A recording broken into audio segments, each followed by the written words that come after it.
All right, so let's talk about who's watching women's sports. Yeah. I think most of us have this picture in our heads, right? Mm-hmm. Like, we imagine the stands at a women's basketball game or, the U.S. Open. Right. Or people watching the WNBA at home. Yeah. And we think we have an idea of who those fans are. Yeah, I think most people do. But what if we're actually totally wrong? Yeah, that's what we're going to look at today. Yeah, today we're doing a deep dive on the data about who's really watching women's sports. Exactly. And it's going to be really interesting because we had some recent polls with some really surprising numbers.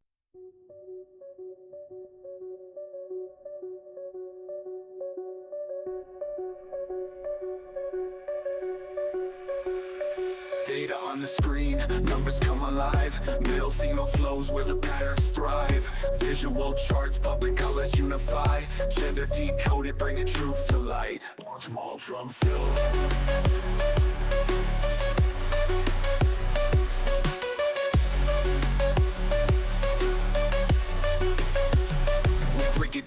We break it down, real talk.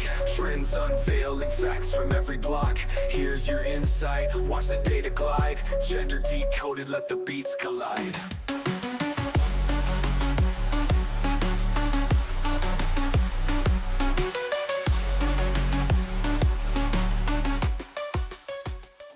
Today we're going to look at the reality of who's actually tuning in to watch women's sports, and the data might just completely flip your expectations. It is a fascinating deep dive. For this deep dive, we'll be taking a look at some recent polls from YouGov, that was from 2023, and then another from Parity, that was in 2024. Yeah, some pretty recent data, which is great. Yeah, and what's really interesting is that Parity poll didn't just look at the U.S. It actually looked at viewership across a bunch of different countries. Yeah, they went international. Yeah, France, Spain, Germany, Canada, Australia, the UK, and of course the good old US today. Kind of gives us a global perspective. Exactly. So what are we really going to try to understand today? Well, as always, we're following the data wherever it leads. That's how we do it.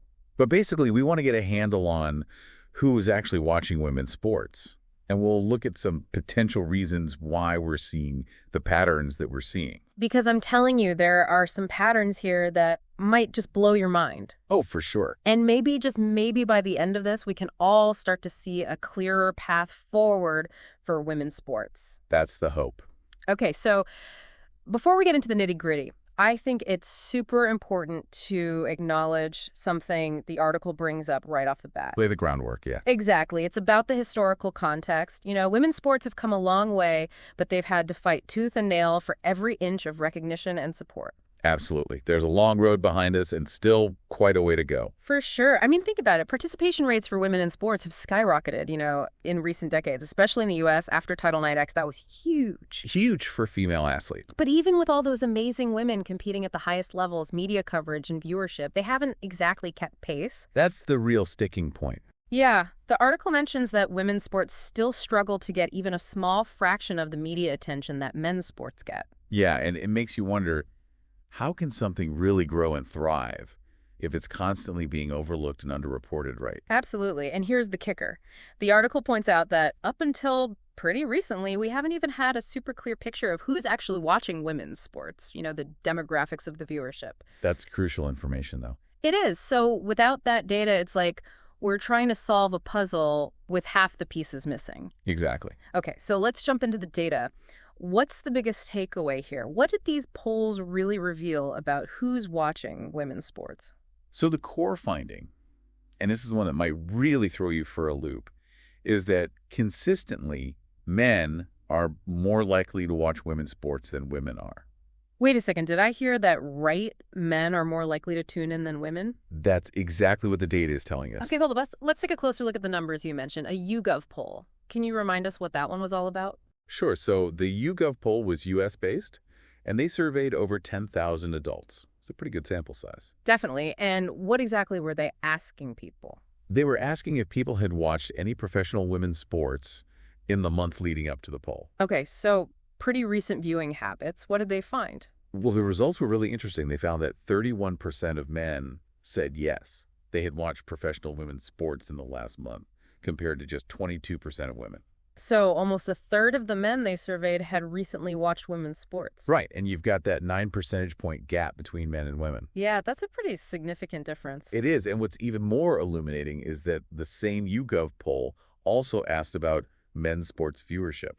Oh, interesting. So they were able to compare those numbers side by side. Exactly, and those results were even more dramatic. 58% of men reported watching men's sports in the past month versus just 33% of women.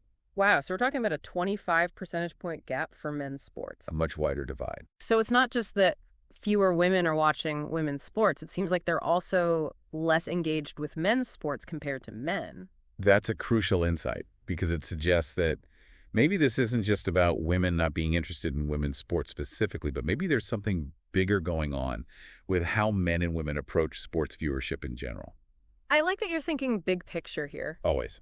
Okay, so we've talked about the YouGov poll that was focused on the U.S. What about the Parity poll you mentioned earlier? Yeah, that one gives us a broader look because they surveyed 14,000 people across 7 different countries. So France, Spain, Germany, Canada, Australia, the UK, and the U.S. You got it. And they asked a slightly different question. They wanted to know if people watch women's sports at least a few times a year. So a little less frequent viewing habit they were tracking. Right, more like occasional viewers. What did they find when they looked across all those different countries? Well, the trend we saw in the U.S. data pretty much held true across the board in France. 25% of men said they watch women's sports at least a few times a year compared to 15% of women. Okay, so a 10% gap there. And Spain was almost identical. 26% of men versus 16% of women. So again, men more likely to watch. Yeah. Now, Germany had a slightly smaller gap, Yeah. 21% of men compared to 14% of women. Still a difference, though. Oh, absolutely. Then you've got Canada, which actually had the narrowest gap of all the countries they surveyed. Interesting. How did the numbers look? 21% of men and 17% of women reported watching women's sports at least a few times a year. So only a 4% difference. Wow, that's pretty close. It is now on the flip side. Australia had the largest gap of all the countries, a whopping 13%. Really? Yeah, 28% of men said they watch at least a few times a year compared to only 15% of women. That's a pretty stark difference. It is. And then the UK came in with 23% of men and 13% of women watching. Another 10% gap. Yep. And lastly, the U.S. the Parity poll was 23% of men and 15% of women, an 8% gap there. It's fascinating how consistent that pattern is. Men more likely to watch than women across all these different countries. Yeah, I mean, you've got different cultures, different sporting landscapes, but that underlying trend seems to hold true.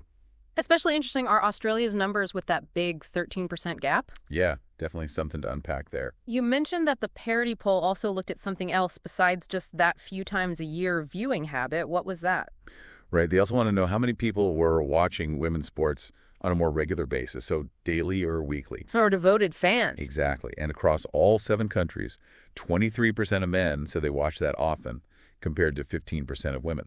So again, an 8% gap. So even when you look at the more dedicated viewers, men are still outpacing women. Yeah, and remember Australia with that 13% gap for those watching a few times a year? Yeah. Well, their daily or weekly viewership also showed that same 13% gap. Pretty striking. It really is. So it looks like that title the article used, more men than women watch women's sports. It's not hyperbole. It's backed up by the data.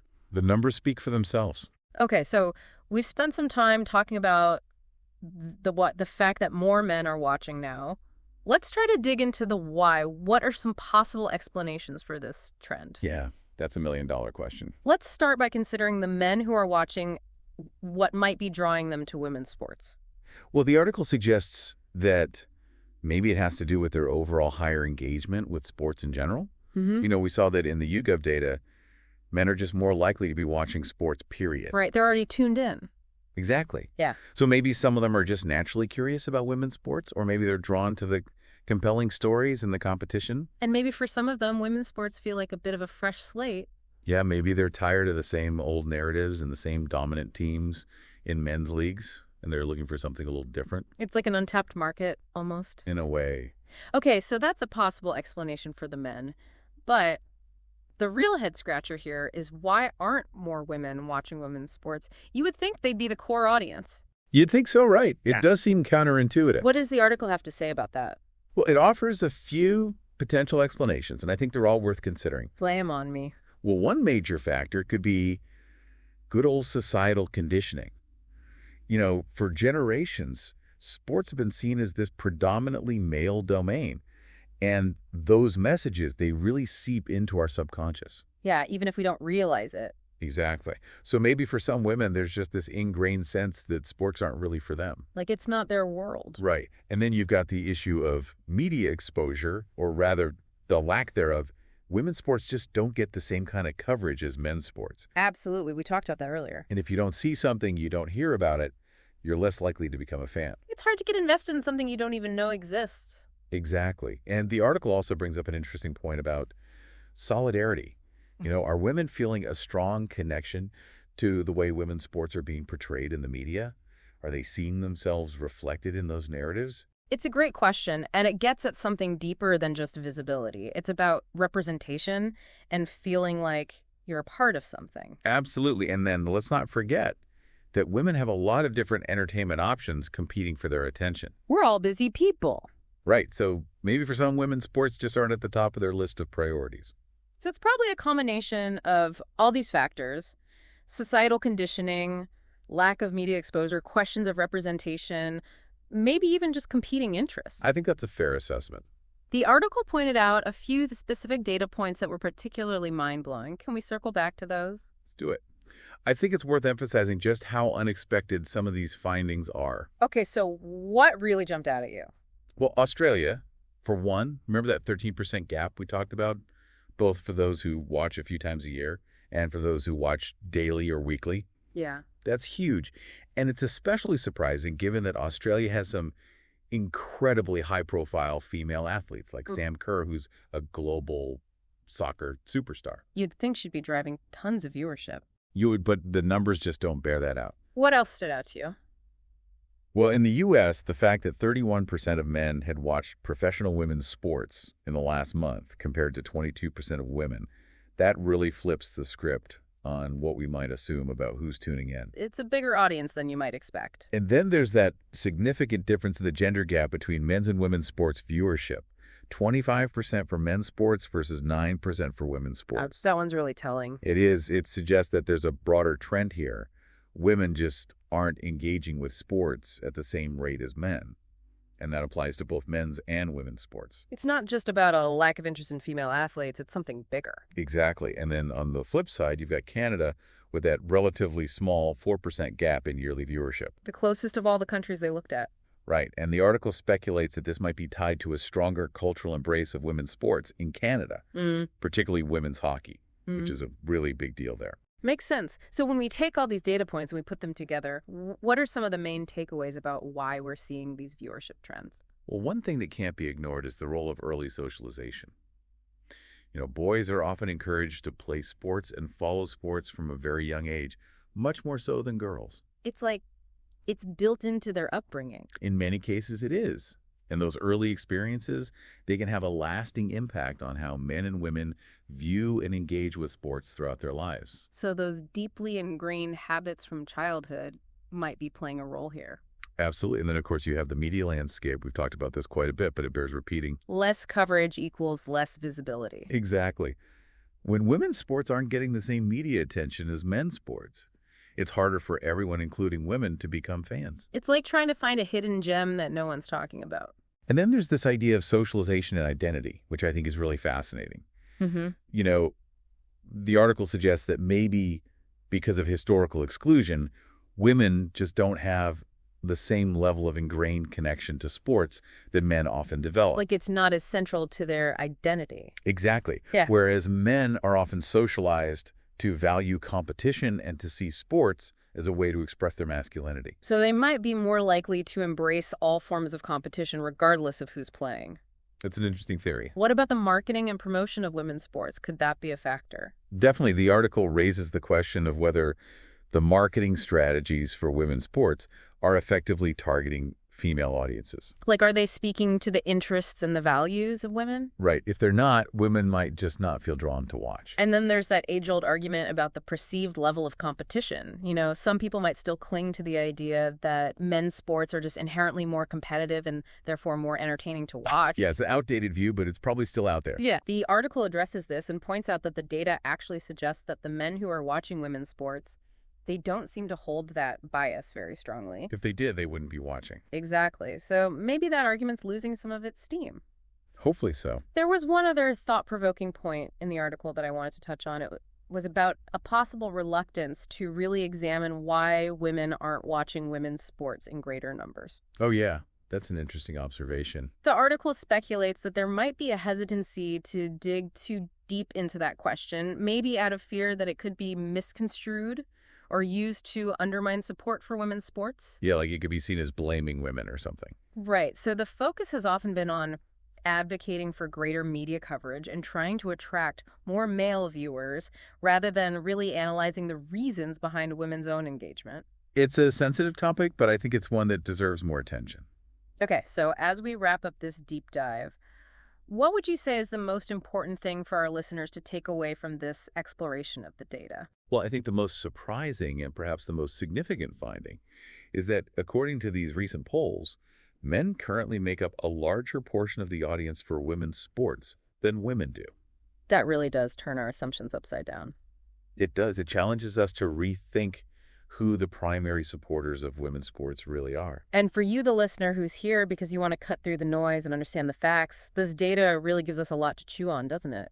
Absolutely. It paints a much more complex picture of sports fandom than we might expect. It's not just about men versus women. It's about understanding the historical and cultural forces that shape our viewing habits. And it's about recognizing that the fight for equality in sports, it's not just about getting more women on the field. It's about creating a culture where everyone feels welcome and engaged as both participants and spectators. So here's a final thought to leave you with drawing on the article's call to action, but framed for your own personal reflection.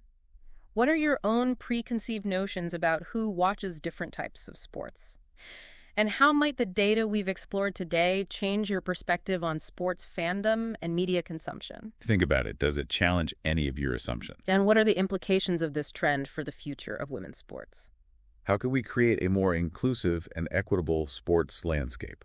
How can we ensure that women's sports get the visibility and the support they deserve? These are big questions. And they're questions that we all need to be asking ourselves. Because the future of women's sports, it depends on all of us. Food for thought until next time. See you then.